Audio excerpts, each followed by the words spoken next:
Guys, good morning. Nandito na naman po kami ulit. Bali, naghahanda ng magiging agahan namin yung mga bata. Tingnan natin kung marunong ba talaga silang magluto nito. Yan. Talagang busy sila, oh. Nagkakat sila ng talong. Yan, kinakat nila.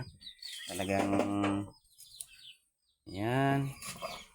Tapos yung isa busy din, nagsasaing, oh. Yan. Talagang masisipag talaga yung mga batang nang nagtutulong-tulungan talaga sila. Yan. Nagtutulungan silang magtrabaho para lang mabuo yung kanilang pagkain. Layo pala ng nila dito, yung igiban. Yun. Tapos mainit pa, walang sombrero. Tingnan natin yung nila. Titingnan natin guys yung iniigiban nila ng tubig. Tingnan mo, oh. Ang putik pa po nung nilalakaran nila. Tapos ito, wala silang ito po, oh. Yun, oh. Yun. Ito yung yun. Yun, oh. Talagang mag-iigib talaga sila ng tubig. Dito pala, ganito pala yung buhay dito sa Ayan, oh. Yung ginagawa namin. Ayan pala. Ayan pala yung buhay dito sa probinsya. Dapat po pala may motor sila dito, no?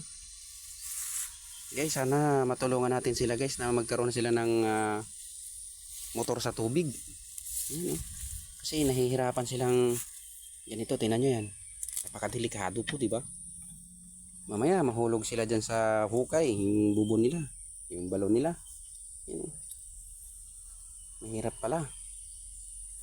Tapos yung lugar nila dito, sila lang talaga yung nandito. Oh, yun, oh. Ang hirap ng buhay nila. Tingnan nyo naman guys. Yan. Sana po sa mga makakita ng video namin na ito, bigyan nyo naman po ng kaunting tulong yung gusto naming tulungan. Ayan po. Ito, ang layo. Ang nila. Talagang walang gaanong bahay dito sa kanila. Talagang bundok talaga. Ayan, oh. Puro nyog. Puro kahoy. Pag dito ka kaya nakatira, ano kaya ang mararamdaman mo? Sobrang tahimik dito. Mabuboring ka talaga. Tingnan nyo, oh. Kababaeng tao niya, oh. Lakas niyang bumuhat. 2 galon, oh. Yun yung bibit-bitin niya pa uwi. Tama yan. Yan, parang lang.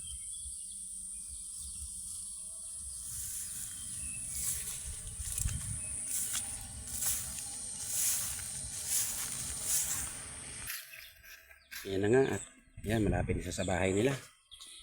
Yun, oh. Yun guys, malapit na siya.